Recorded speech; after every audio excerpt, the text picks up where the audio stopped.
What is up, my Yu-Gi-Oh bros? I'm your host, the one, the only, the RJB0. Welcome to Yu-Gi-Oh! And Business Casuals. So, it is Tuesday, and Tuesdays suck, which may explain why it's so ridiculously hot outside, which I suppose in the Vancouver-Portland area just kind of means that it's like 80 degrees. But it's real uncomfortably hot outside, and that's why I'm sitting in my living room griping about the fact that it's Tuesday. But instead of just sitting around and talking about how much Tuesdays suck, I might as well gripe about something judge-related. So one of the things you're going to hear from me most during the Judge Gripes segment is that there is a surprisingly large number of competitive players, or supposedly competitive players out there, who do not seem to understand how the game of Yu-Gi-Oh! Works. And one of the most obnoxious things to explain to these players is how a chain works. So please, the moral of this story when you hear this stuff is please, before you go to an event, make sure you know the ins and outs of how chain links work and when you can chain what, because it is extremely annoying for judges to explain. It's easy to forget when you're under pressure, and even if you think you know this inside and out, a lot of players goof up. And for example, this is a particularly egregious example that happened to me at locals recently. So I was judging, and these two players who I happen to know are competitive because I watched one top a regional and I played against the other guy at Nats.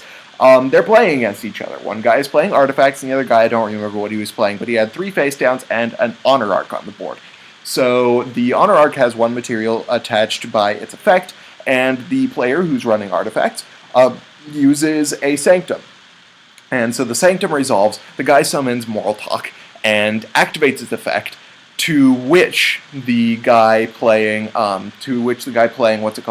whatever he was playing with the artifact, 101, chains a breakthrough skill because he doesn't want his 101 to lose its material so that he can run over the Moral Talk and be A-OK during that battle phase. So the guy who's playing artifacts chains an MST to the breakthrough skill, targeting the 101 player's back row, which happens to be a bottomless trap hole, which the guy playing 101 decides to activate, to chain. So the guy who is playing artifacts calls for the judge, and he tells me that bottomless trap hole can't activate because it isn't activating in response to the summon. Now, those of you who do not know this, bottomless trap hole can activate anytime during the successful special summon window, which is when Moral Talk activates. So if you chain a bottomless, do something that activates upon the successful summon of a monster, your bottomless can still work. So the guy plays this, and then he tries to convince me, as the chain resolves backwards, as it does, that the breakthrough skill is still alive even after the Moral Talk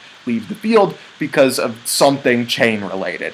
And of course that isn't true because there is no longer a Moral Talk on the board when the breakthrough skill resolves, so he can't negate the Moral Talk. But then, oh my god, this just keeps getting worse. The guy who's playing artifacts, as the Moral Talk's effect resolves, attempts to chain to the 101's effect. So first of all, for anybody who doesn't know out there, 101 doesn't activate when it detaches a material to stop itself from being destroyed. It doesn't have a colon or a semicolon on it. It just says you can detach a material from this instead of it being destroyed. It's a continuous effect, which means that you couldn't chain the breakthrough skill to it one way or another.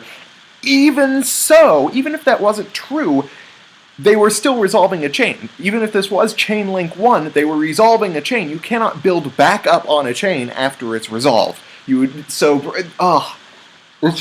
just hurts my head when people don't know how chains work. So please, please, before you go to any event, make sure you know the ins and outs of how chain links work and when you can chain what, because it takes forever to explain to these people, and I ended up actually spending like 15 minutes explaining to these two guys who topped regionals how a chain link works. So please study up, make sure that doesn't happen to you, and that's it for this episode of Judge Gripes. I hope you guys liked this video. If you did, hit that thumbs up button. If you did, let me know why in the comment section below, and tell me about the obnoxious things that you have encountered involving rulings or maybe judging, and I may just talk about it in my next episode of Judge Gripes, just to get over how much Tuesdays suck. Thank you guys for watching. I'm your host, the RJB0, and I got a jet. See you guys.